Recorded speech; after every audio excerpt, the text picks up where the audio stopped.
εξαντλήσει όλα τα όρια, αυτός που λέει να διαπραγματευτούν, τι να διαπραγματευτούν. Έχουν πάρει λουμπάγκο από την επίκυψη συνέχεια. Λοιπόν, δεν είναι αυτή η στάση.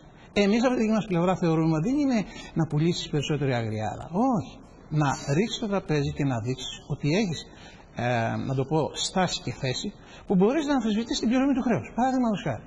Εμείς λέμε, το πρώτο τρίμηνο θα κάνουμε στάση πληρωμών. Αυτή είναι η προειδοποιητική μας κίνηση. Τι στάση πληρωμών? Στάση πληρωμών των τοκοχρεωλησίων. Δεν καταλαβαίνετε. Το 2014, αν δεν έχετε υπόψη σας, σας λέω, το 2014 θα πληρώσουν 31, σιγά, το 2014 με το βάση τον προϋπολογισμό των φετινών, κύριε Καραγκούνη. Τα έχουμε ίσως ξαναπεί, αλλά να τα επαναλάβω. Λοιπόν, θα πληρώσουμε χρεωλήσια 25 δις και τόκους 31 δις. Σύνολο 31 δισεκατομμύρια. 6 δις. Σύνολο 31 δισεκατομμύρια. Άρα λοιπόν, εμείς θα αμφισβητήσουμε την πληρωμή αυτών των. Γιατί δεν γίνεται αυτό το τοκοχρεωλησίο. Το μεγαλύτερο μέρος του χρέους. Σιγά ένα λεπτό, δεν πάμε έτσι. Θα επικαλεστούμε. Να συγχωρείτε, υπάρχει και ένα διεθνές δίκαιο. Υπάρχει και η κατάσταση ανάγκης, αυτή που απορρέει από την Νομική Επιτροπή του ΟΗΕ. Υπάρχει και το απεχθές χρέος. Ναι, αγαπητοί μου, με συγχωρείτε, δεν λέω ότι είναι περίπατος. Εδώ είναι, αν είσαι αποφασισμένος να αμφισβητήσεις μια δέσμευση. Πολύ ωραία. Πολύ ωραία. Δεν είναι εύκολο. Ένα λεπτό. Δεν είναι εύκολο, αλλά δεν το κάνει η σημερινή κυβέρνηση, γιατί πίσω από εκεί δεν έχει ένα ρίσκο. Στηρίζεται, όχι, δεν θέλει. Είναι σαφές ότι δεν θέλει. Δεν έχει ένα ρίσκο ότι όχι, δεν θέλει. Όχι, δεν θέλει. Να μας πει η Ευρωπαϊκή Επιτροπή γεια σας από το ευρώ. Του λέμε και εμείς γεια σας. Δεν το κατάλαβα. Εμείς η θέση μας σαν ΣΥΡΙΖΑ είναι ξεκάθαρη. Δεν προκαλούμε. Ένα λεπτό.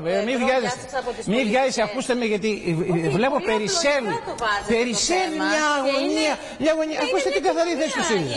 Η θέση του ΣΥΡΙΖΑ είναι καμιά. Ακούστε με. Δεν ξέρω τα ονόματά σας. Έτσι. Τον κύριο Καραγκούνη τον ξέρω. Πολύ ωραία, θαυμασία. Λοιπόν, ακούστε με. Εμείς τι λέμε? Δεν είμαστε της λογικής εμείς πάση θυσία μέσα στην Ευρωζώνη. Επίσημη θέση του ΣΥΡΙΖΑ. Εμείς λέμε, δεν μπορκαλούμε, αλλά εμείς λέμε και τονίζουμε. Είμαστε με την πλάτη στον τοίχο. Ένας λαός βυθίζεται στη φτωχοποίηση και στην περιθωριοποίηση. Δεν γίνεται διαφορετικά. Δηλαδή, αν μας πούνε οι Ευρωπαίοι, αυτό που έπρεπε να έχει γίνει. Αν μας πούνε οι Ευρωπαίοι, ωραία, εσείς δεν δέχεστε να πληρώσετε το χρέος σας. Και εμείς σας λέμε έξω από το ευρώ. Καλά κάνουν και σας λέμε. Όχι, ο κύριος Στέλιος δεν θα βγουν ούτως ή άλλως. Καλά κάνουν και το λέμε. Ναι, όχι, αφήστε ένα λεπτό, κύριε Καραγκούνη. Κοιτάξτε. Ο ΣΥΡΙΖΑ, να διευκρινίσω. Περιμένετε, μην παίζετε τώρα με ψηλό εντυπώσεις. Όχι, να γίνει πιο όχι, για τον κύριο Καραγκούνη ιδιαίτερα, ναι, να γίνει καθαρό. Μην παίζουμε με ψηλό εντυπώσεις. Ο ΣΥΡΙΖΑ έχει 9 θέσεις. Δεν παίζουμε με εντυπώσεις. Είναι πολύ σοβαρά αυτά που λέτε. Ένα λεπτό. Μα συνέχεια με διακόπτετε. Λοιπόν, ο ΣΥΡΙΖΑ, σαν σύνολο ΣΥΡΙΖΑ λέει αυτά που σας είπα. Ότι εμείς καταργούμε το μνημόνιο, διαγραφούμε το μνημόνιο, καθηγικοποίηση των τραπεζών. Να ακουστούν αυτά. Παραγωγική ανασυγκρότηση και όλα αυτά. Λοιπόν, και μας λένε.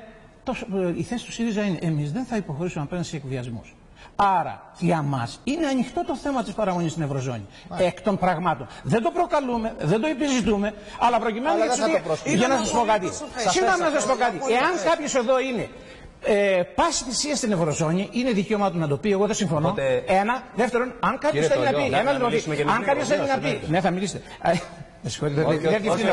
Δεν διευθύνω εγώ. Εάν κάποιος θέλει να πει ευρώ και ξερό ψωμί, ας το πει. Δεν το κατάλαβα δηλαδή. Εδώ η Ευρωζώνη, ας βγάλουμε λίγο την Ελλάδα απ' έξω και να κάνουμε λίγο πιο χαλαρή κουβέντα. Κοιτάξτε, βγάλτε την Ελλάδα από το κάδρο. Εδώ βλέπεις μια Ευρωζώνη, η οποία έχει γίνει ολοτρύπες, μπαλώματα είναι. Ναι, σε αυτό έχετε δίκιο.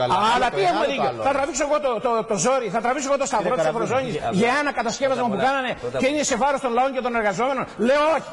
Κύριε Καραγκούνη. Ένα μεγάλο όχι. Αυτό θέλω να πω. Έχουμε τεράστια διαφορά. Σήμερα βρήκαμε τις συμμαχίες με τις οποίες θα κάνει η κυβέρνηση. Άρα λοιπόν, για να δούμε τι θα κάνετε εσείς. Θα στηρίξετε εσείς μια κυβέρνηση ΣΥΡΙΖΑ, κύριε Καραγκούνη? Κύριε Καραγκούνη, ακούστε, εγώ σας το πάω. Θα στηρίξετε μια κυβέρνηση αφού επικαλείστε και την εθνική ενότητα και εσείς ίδια? Θα στηρίξετε μια κυβέρνηση που ο ΣΥΡΙΖΑ θα έχει την πλειοψηφία? Εμείς θα απευθυνθούμε. Αλλά πού? Σε κάποιους συντεταγμένους. Όχι για να γίνουμε ψευδομάρτυρες. Όχι για να γίνουμε ψευδομάρτυρες ενός μνημονίου. Καταρχάς, με ακούσατε. Βέβαια. Δεν το κατάλαβα. Τι βάζουμε τύχη. Και η Δημάρ, ακούστε. Εδώ ακούστε, έχουμε εμπειρίες.